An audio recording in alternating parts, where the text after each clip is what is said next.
Probably a lot of you know the story of the two salesmen who went down to Africa in the 1900s.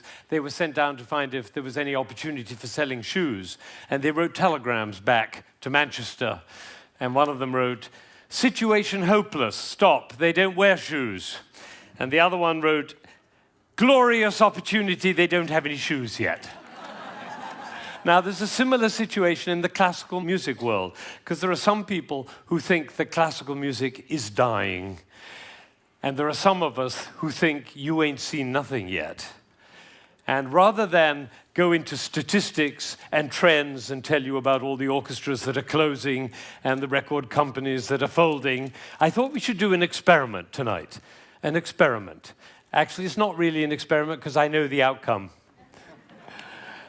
But it's like an experiment. Now, before we start, I need to do two things. One is I want to remind you of what a 7-year-old child sounds like when he plays the piano. Maybe you have this child at home. He sounds something like this.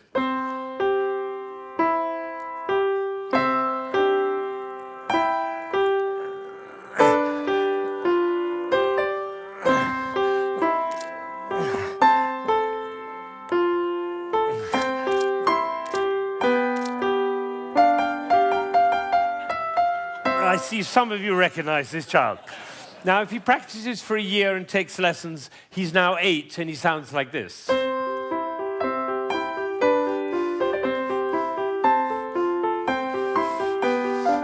then he practices for another year and takes lessons, now he's 9.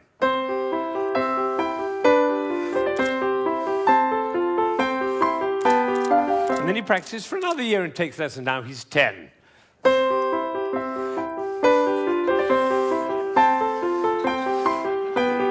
At that point, they usually give up. Now, if he'd waited for one more year, you would have heard this.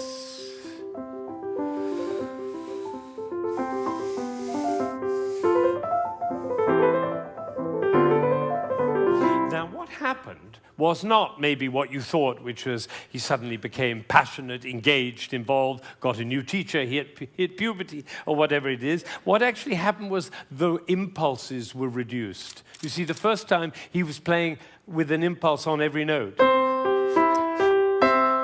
And the second, with an impulse every other note. You can see it by looking at my head. The 9-year-old put an impulse on every 4 notes. And the 10-year-old on every 8 notes. And the 11-year-old, one impulse on the whole phrase. I don't know how I got into this position. I didn't say I'm going to move my shoulder over, move my body. No, the music pushed me over, which is why I call it one buttock playing. Can be the other buttock. You know, a gentleman was once watching a presentation I was doing, and I was working with a young pianist. He was the president of a corporation in Ohio. And I was working with this young pianist, and I said, the trouble with you is you're a 2-buttock player. You should be a 1-buttock player. And I moved his body like that while he was playing. Suddenly the music took off. Took flight. There was a gasp in the audience when they heard the difference. And then I got a letter from this gentleman. He said, I was so moved, I went back and I transformed my entire company into a 1-buttock company. Now, the other thing I want to do is to tell you about you. There are 1,600 people, I believe. My estimation is that probably 45 of you are absolutely passionate about classical music. You adore classical music. Your FM is always on that classical dial, and you have CDs in your car, and you go to the symphony, and your children are playing instruments. You can't imagine your life without classical music. That's the first group. It's quite a small group. Then there's another group, bigger group. These are the people who don't mind classical music. You know, you come home from a long day and you take a glass of wine and you put your feet up, a little Vivaldi in the background doesn't do any harm. Right? That's the second group. Now comes the third group. These are the people who never listen to classical music. It's just simply not part of your life. You might hear it like secondhand smoke at the airport, but and maybe a little bit of a march from Aida when you come into the hall, but otherwise you never hear it. That's probably the largest group of all. And then there's a very small group. These are the people who think they're tone deaf. Amazing number of people think they're tone deaf. Actually, I hear a lot, my husband is tone deaf. Actually, you cannot be tone deaf. Nobody is tone deaf. If you were tone deaf, you couldn't change the gears on your car in a stick-shift car. You couldn't tell the difference between somebody from Texas and somebody from Rome. And the telephone. If your mother calls on their miserable telephone, she calls and says hello. You not only know who it is, you know what mood she's in. You have a fantastic ear. Everybody has a fantastic ear. So nobody is tone deaf. But I tell you what, it doesn't work for me to go on with this thing with such a wide gulf between those who understand, love, and passionate about classical music and those who have no relationship to it at all. The tone-deaf people, they're no longer here. But even between those three categories, it's too wide a gulf. So I'm not going to go on until every single person in this room, downstairs and in Aspen, and everybody else looking, will come to love and understand classical music. So that's what we're going to do. Now, you notice that there is not the slightest doubt in my mind that this is going to work, if you look at my face, right? It's one of the characteristics of a leader that he not doubt for one moment the capacity of the people he's leading to realize whatever he's dreaming. Imagine if Martin Luther King had said, "I have a dream." Of course, I'm not sure they'll be up to it. All right, so I'm going to take a piece of Chopin. This is a beautiful prelude by Chopin. Some of you will know it.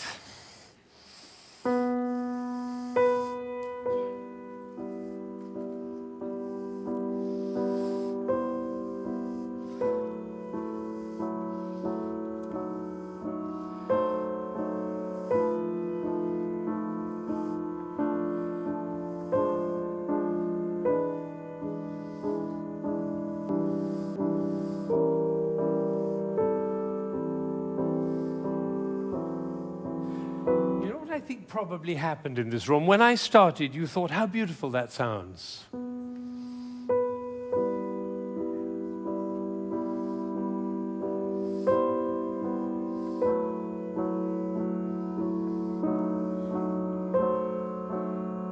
I don't think we should go to the same place for our summer holidays next year. It's funny, isn't it? It's funny how those thoughts kind of waft into your head when listening to classical music. And of course, if the piece is long and you've had a long day, you might actually drift off. And then your companion will dig you in the ribs and say, "Wake up, it's culture!" And then you feel even worse. But has it ever occurred to you that the reason you feel sleepy in classical music is not because of you, but because of us? Did anybody think while I was playing, why is he using so many impulses? If I'd done this with my head, you certainly would have thought it.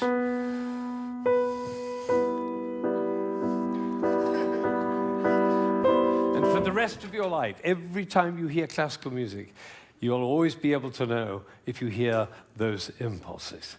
So let's see what's really going on here. We have a B. This is a B. The next note is a C. And the job of the C is to make the B sad. And it does, doesn't it? Composers know that. If they want sad music, they just play those two notes. But basically, it's just a B with four sads. Now it goes down to A. And now to G.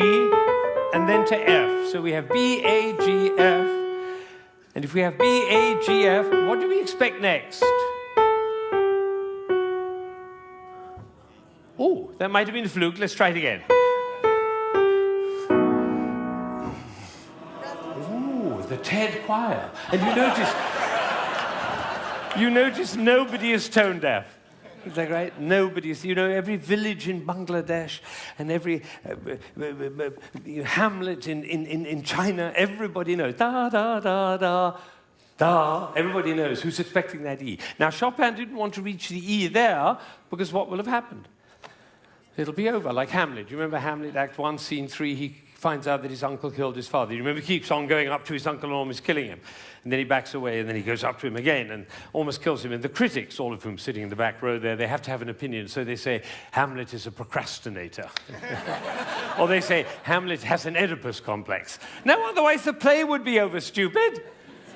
That's why Shakespeare puts all that stuff in Hamlet, you know, Ophelia going mad and the play within the play and Yorick's skull and the gravediggers. That's in order to delay until Act 5 he can kill him.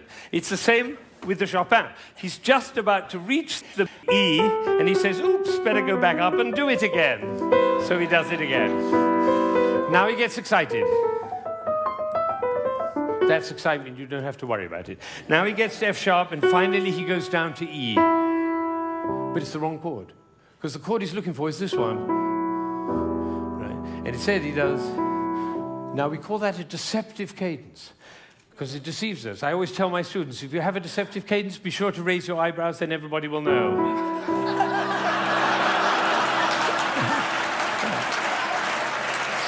All right. So he gets to E, but it's the wrong chord. Now he tries E again. That chord doesn't work. Now he tries E again. That chord doesn't work. Now he tries E again. That doesn't work. And then finally, there was a gentleman in the front row who went, like that. It was the same gesture he makes when he comes home after a long day, turns off the key in his car and says, I'm home. Because we all know where home is. So this is a piece which goes from away to home. And I'm going to play it all the way through, and you're going to follow. B, C, B, C, B, C, B, D, down to A, down to G, down to F, almost goes to E, but otherwise the play would be over. Goes back up to B, gets very excited, goes to F sharp, goes to E, it's the wrong chord, it's the wrong chord, it's the wrong chord, and finally goes to E, and it's home. And what you're going to see is one buttock playing. Because for me to join the B to the E, I have to stop thinking about every single note along the way and start thinking about the long, long line from B to E. Right? You know, we were just in South Africa, and you can't go to South Africa without thinking of Mandela in jail for 27 years. What was he thinking about? Lunch? No, he was thinking about the vision for South Africa and for human beings. That's what cares. This is about vision. This is about the long line, like the bird who flies over the field and doesn't care about the fences underneath, all right? So now you're going to follow the line all the way from B to E. And I have one last request before I play this piece all the way through. Would you think of somebody who you adore who's no longer there? A beloved grandmother, a lover, somebody in your life who you love with all your heart, but that person is no longer with you. Bring that person into your mind, and at the same time, follow the line all the way from B to E, and you'll hear everything that Chopin had to say.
Now, you may be wondering,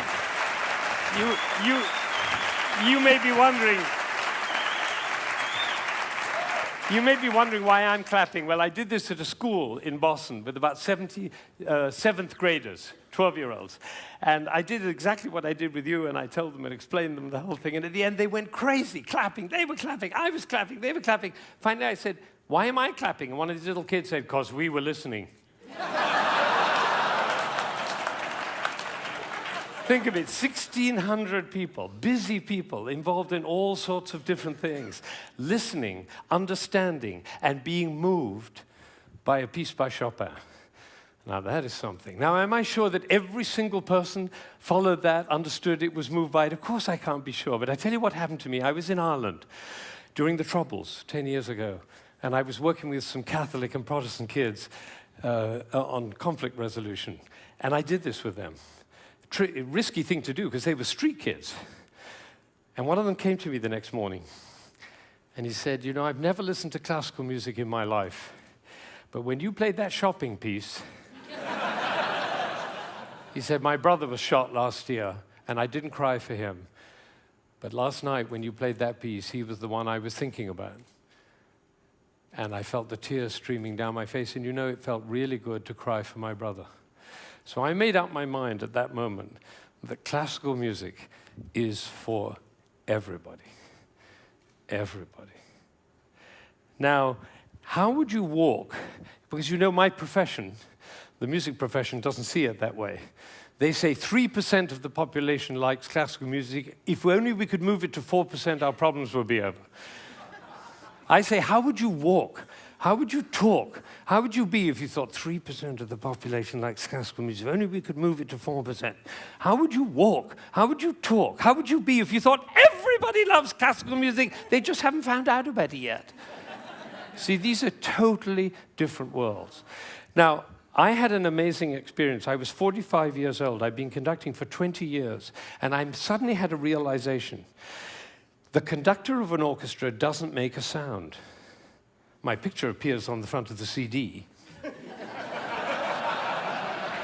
But the conductor doesn't make a sound. He depends for his power on his ability to make other people powerful.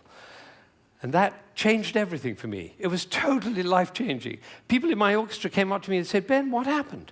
That's what happened. I realized my job was to awaken possibility in other people. And of course, I wanted to know whether I was doing that. And you know how you find out? You look at their eyes. If their eyes are shining, you know you're doing it. You could light up a village with this guy's eyes.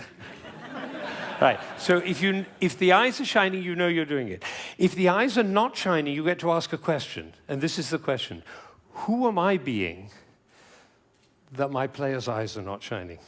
We can do that with our children too. Who am I being that my children's eyes are not shining? That's a totally different world. Now, we're all about to end this magical on the mountain week, and we're going back into the world. And I say it's appropriate for us to ask the question, who are we being as we go back out into the world? And you know, I have a definition of success. For me, it's very simple. It's not about wealth and fame and power. It's about how many shining eyes I have around me. So now I have one last thought, which is that it really makes a difference what we say, the words that come out of our mouth. I learned this from a woman who survived Auschwitz, one of the rare survivors. She went to Auschwitz when she was 15 years old, and her brother was 8, and the parents were lost.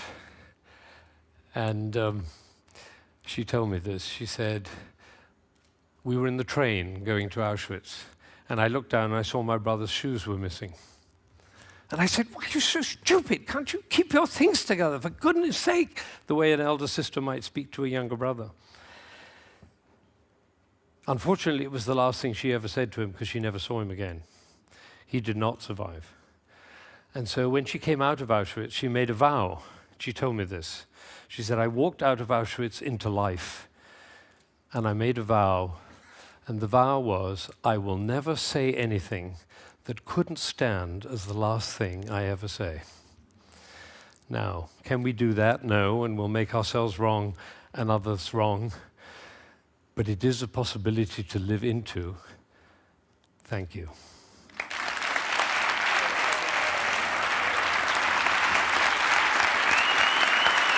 Shining eyes. Shining eyes.